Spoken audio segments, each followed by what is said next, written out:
政府から正式に認められていない組織だが、古より存在していて今日も鬼を狩る。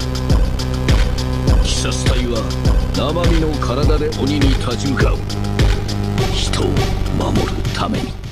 斧、水、風、岩、雷が基本の呼吸だ。他の呼吸はそれらから枝分かれしてできたもの。俺が来るまでよくこらえた。生殺与奪の剣を他人に握らせるな。人も鬼もみんな仲良くすればいいのに。私の姉を殺したのはお前らだ。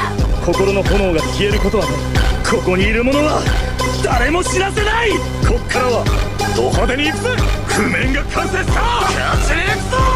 自分だけが本気じゃない。どんなすごい攻撃も当たらなかったら意味ないでしょ。任せといて。みんな私が守るからね。行かせないったら行かせないんだから。死ぬまで戦え。蛇の呼吸王の風延長だ。邪魔だって言ってんだよ。さっさと消えろ。降参して死ねよ。柱たちが集結。親方様の采配。俺の家族を侮辱するな。おはよう。技術わけ。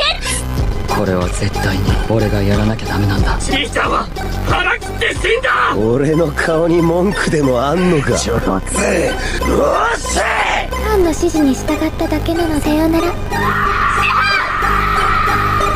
俺の名前は死なずがわけんや。てめえを殺せ。何が楽しい、何が面白い、命を何だと思っているんだ。